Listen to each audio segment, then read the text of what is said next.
2026 में stock market कैसा रहने वाला है? साल 2026 में मार्केट है स्टॉक मार्केट का, ये भी फेजेस में चलेगा। पर मैं अभी बता सकता हूँ कि अगर हम देखें इस साल में स्पेशली जो जून से लेके अगस्त तक का पीरियड है वो मैं बोलूँगा कि बुलिश रहेगा। इसमें हमारा स्टॉक मार्केट है, हमारे इंडिसेस हैं, ये ऊपर जाने चाहिए। और अगर मैं बियरिश की बात करूँ 2026 में, तो सितंबर अक्टूबर स्पेशली 25 अक्टूबर से लेके 19 नवंबर तक मैं एक बड़ा करेक्शन स्टॉक मार्केट में देख रहा हूँ।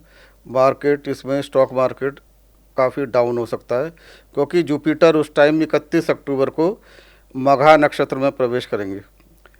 जुपिटर जब मघा नक्षत्र में प्रवेश करते हैं, अगर मैं 12 साल पुराना हिस्ट्री हम इसकी देखते हैं, जब जब जुपिटर केतु के नक्षत्र में जाता है या मघा के नक्षत्र में जाता है, जब जब हमने देखा है कि मार्केट स्पेशली हमारा जो शेयर मार्केट है उसमें काफ़ी बड़ा करेक्शन आता है। तो अक्टूबर, और दूसरा ये है कि अगर हम वेस्टर्न एस्ट्रोलॉजी के हिसाब से भी देखें तो उस टाइम कुछ ऐसे आस्पेक्ट्स योग बन रहे हैं जो उसको और भी ज़्यादा बियरिश करेंगे। तो मेरे हिसाब से अक्टूबर, आप कह सकते हो कि मिड अक्टूबर से लेके नवंबर तक का जो मंथ है वो शेयर मार्केट के लिए चैलेंजिंग है, और जून से लेके अगस्त तक का पीरियड वो शेयर मार्केट के लिए बुलिश रहेगा। तो स्टॉक मार्केट इस साल ऊपर नीचे रह सकती यस है यस बहुत ज्यादा। Yes yes. सर, हम देखते हैं कि बड़े बड़े इन्वेस्टर्स होते हैं, बड़े बड़े बिजनेसमैन होते हैं, वो बड़े बड़े इन्वेस्टमेंट बड़े बड़े प्रोजेक्ट्स में करते हैं। तो क्या वो इन्वेस्टमेंट करने से पहले, अपने बड़े बड़े बिजनेस डालने से पहले, क्या फाइनेंस एस्ट्रोलॉजर से जानकारी लेते हैं, उनसे पूछते हैं, उसके बाद इन्वेस्ट करते हैं? जी, इसके बारे में मैं ये कहना चाहूँगा कि विश्वास करते हैं पर बताते नहीं हैं। बोलेंगे नहीं हम विश्वास करते हैं, पर जितने भी तो नहीं बोलूँगा, इतना स्वीपिंग स्टेटमेंट नहीं दूंगा, पर जितने काफ़ी मतलब हाई परसेंटेज जो बिजनेसमैन हैं वो इस पर विश्वास करते हैं।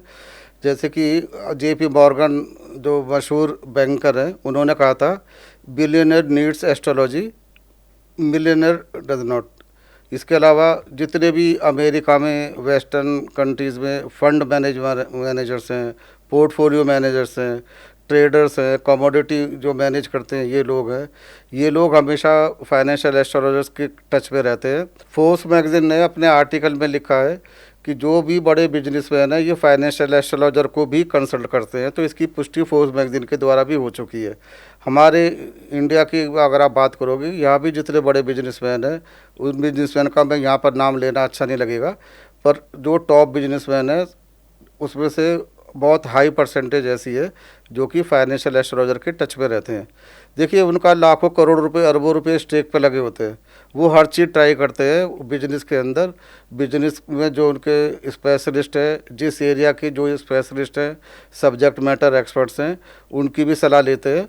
पर साथ ही साथ वो एस्ट्रोलॉजर का भी एक समूह अपने साथ रहते हैं, और जो कार्य करते हैं उस कार्य से संबंधित जो भी एस्ट्रोलॉजर होते हैं उनकी सलाह हमेशा लेते हैं। सर, जैसा कि आपने बताया कि बड़े बड़े बिजनेसमैन जो हैं वो भी जो फाइनेंस एस्ट्रोलॉजर उनकी मदद लेते हैं तभी इन्वेस्ट करते हैं, मतलब भरोसा जो है उन्हें फाइनेंस एस्ट्रोलॉजर्स पे बहुत ज्यादा है, उसके बाद वो बड़े इन्वेस्टमेंट करने को तैयार होते हैं।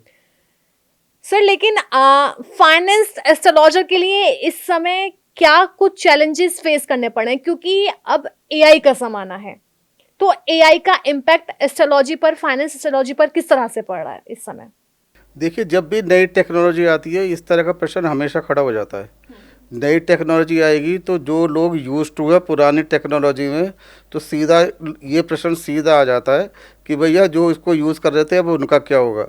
इसका जो मूल मंत्र है ये है कि जो नई चीज़ आई है, नई टेक्नोलॉजी आई है, वो तो आएगी ही, हमको अपने को रीस्किल करना चाहिए।